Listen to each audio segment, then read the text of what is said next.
La doctora Elizabeth Taylor, vicerrectora de la Universidad Nacional de Villa María, presenta un nuevo libro editado por la editorial universitaria Villa María, EDUVIM, acerca de las relaciones internacionales y la vinculación de la sociedad civil con los bloques políticos. De alguna manera va por ahí el libro. Hola, muchas gracias. Bueno, sí, se trata de una construcción teórica, pero también con validación empírica, respecto de cuál es el volumen y luego cómo es la manifestación de las relaciones internacionales, pero tomando en cuenta un actor fundamental como es la sociedad. En esa idea de sociedad civil, porque este libro se desprende de uno anterior que tenía que ver con Estado y sociedad civil, lo que va a tratar de hacer es ver cómo se articula o va a mostrar cómo se articula esa sociedad, ya sea la que pertenece a la dimensión de las organizaciones sociales más movilizadas por cuestiones conceptuales, como también las organizaciones que nuclean a los sectores empresariales y productivos al momento de generar condiciones en el espacio regional e internacional para incidir en la agenda de las políticas a nivel nacional. ¿Y cómo se aborda o cuál es la complejidad de abordar este tipo de temáticas teniendo en cuenta la centralidad que tiene la diplomacia o las relaciones internacionales desde el interior del país, desde una universidad como la Universidad de Villa María?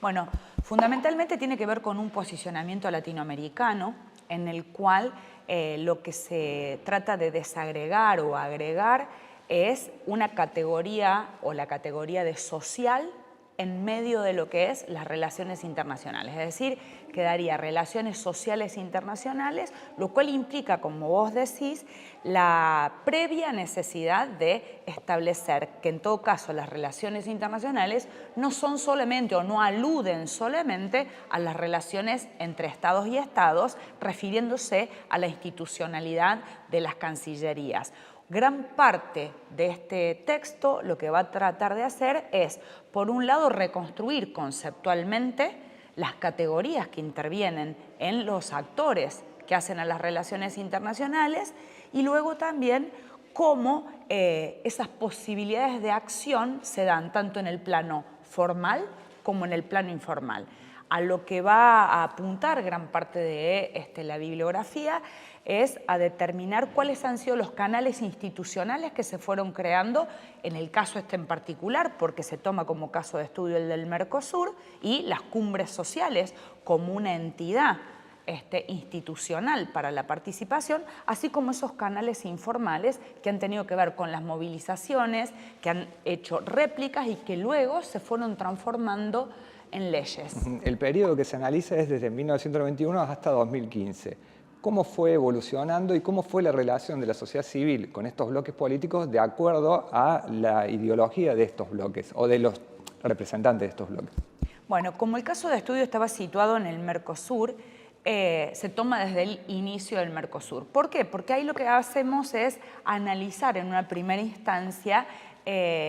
cómo en la letra del Mercosur ya se comienza a dar algún atisbo, si lo comparamos con lo que era la Comunidad Europea, ya en el caso del Mercosur había menciones de lo que debía ser una participación, aunque estaba planteada más como una idea de lo aspiracional antes que de lo concreto. Luego, y particularmente se hace un análisis de lo que fueron las acciones en los gobiernos que tuvieron que ver, que se podrían llamar como las nuevas izquierdas latinoamericanas, distintas acciones que reúnen a acciones que tuvieron que ver con modelos más progresistas en América Latina, donde ahí se da un amplio crecimiento, pero eso se dio de manera paralela y simultánea a la formalización de las estructuras como, por ejemplo, el Parlasur, como las cumbres sociales que se organizaron luego de las cumbres de presidentes y que, por supuesto, ahí hay otro corte de inflexión que va a estar mostrado, que es en el encuentro de Mar del Plata del año 2005 en reclamos al ALCA y donde se organiza, más que en los estados a nivel doméstico, se organiza la sociedad civil para su participación, donde Argentina crea el Consejo Consultivo de la Sociedad Civil y de esa manera canalizan lo que era la expresión en la calle o más espasmódica dentro de una estructura institucional. Entonces, esa sociedad civil tenía mayor entidad institucional en la esfera del Mercosur que en la esfera de los gobiernos domésticos. Se utiliza entonces, es lo que va a demostrar esta tesis,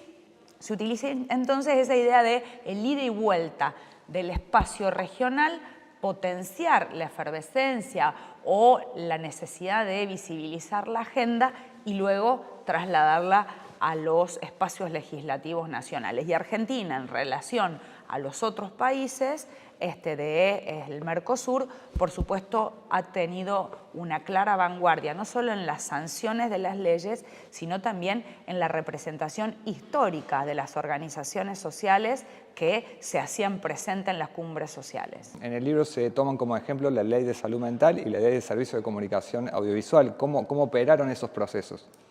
Bueno, la verdad es que eso fue súper importante porque esa sociedad civil es una sociedad civil absolutamente informada. Es una sociedad civil que de alguna manera eran consultores y eran las personas que académicamente y también en territorio venían haciendo sus diferentes estudios. ¿Qué hacen en el ámbito regional? Refuerzan la construcción de los argumentos, tanto pasó con la ley de medios como pasó con la salud mental, pasó también con sustentabilidad alimentaria, bueno, con la mayoría de todo lo que tiene que ver con trabajo, ¿sí? Ha sido con matrimonio igualitario, han sido temas que se puede demostrar allí cómo se organizan primeramente dentro de lo que es la agenda de las cumbres, todo el proceso de la construcción del argumento fundado, argumento también que tenía que ver con consultas en las distintas comunidades y luego las sanciones que se dan de manera posterior. La última que se alcanza a trabajar y que había quedado en ese corte suspendida había sido la de interrupción voluntaria del embarazo, que también tiene sus raíces en estos espacios de discusión de armado de agenda cerca del año 2008 y que luego, más de 10 años después, se mantiene hasta lograr la ley y luego la forma en que se disipa de alguna manera la movilización en torno a ello. Eso tiene que ver justamente con este vínculo entre la sociedad civil y los gobiernos cuando son más o menos progresistas. Sí. Claramente, si uno pudiera ahora retomar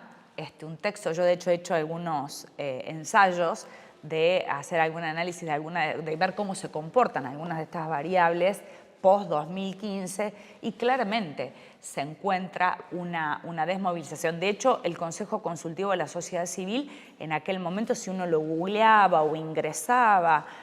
a ver cuál era su agenda, tenía una tremenda movilidad de temas, de acciones, y en este momento hasta cuesta encontrar dentro de lo que es la Cancillería Argentina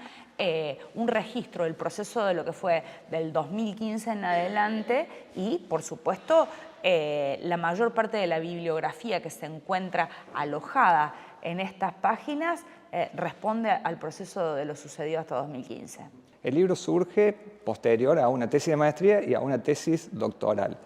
Hay dos preguntas sobre esto. ¿Cómo convive la función pública o ejercer un cargo como el de vicerrector en una universidad con la posibilidad de crecer académicamente? Y después, ¿cómo fue el proceso de trasladar estas tesis a un libro? Bueno, ¿cómo convive? Lamentablemente, yo no estoy orgullosa de eso, pero lamentablemente mucho de lo que se produce tiene que ver con resignar parte del tiempo de descanso. Pero la verdad es que a quienes nos apasiona todo lo que tiene que ver con poder poner a consideración algunas reflexiones, nos llenas de ganas poder escribir y yo creo que además el hecho de estar en la función tiene otra gran potencialidad que es hablar con mucha gente todo el tiempo y esa escucha también va generando disparadores que enriquecen esa posibilidad de escribir, porque se generan muchas preguntas y nos obligamos a generar respuestas. Y poder publicarlo para mí tiene otra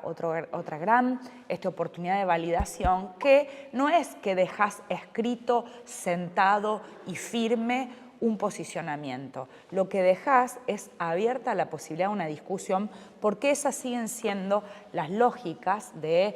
la validación del conocimiento científico y que a mí lo que me encanta es que a partir de eso uno se puede interpelar. Y el proceso de una primera maestría que tuvo lugar un primer libro, Estado y Sociedad Civil. Luego en esta segunda instancia, que fue la producción del doctorado, yo tomo una base de lo que fue ese primer disparador de ver qué sucedía entre el Estado y la sociedad civil a nivel regional, para luego agregar la dimensión de la vinculación entre lo que es el Estado de la sociedad civil y el impacto normativo para poder dar un grado de evidenciación de lo que yo estaba planteando. Por otro lado, agrego una discusión mucho más conceptual y epistemológica, que es qué sucede con las relaciones internacionales y qué integran las relaciones internacionales. Es una gran discusión conceptual. Y la verdad, yo creo que esa convivencia entre lo que es la producción del conocimiento, la dimensión de lo metodológico, la gestión, es lo que nos llena de estímulo para seguir trabajando y que esperamos verdaderamente tener, yo en lo personal, una devolución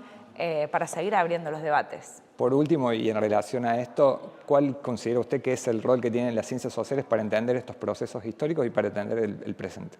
Bueno, soy una ferviente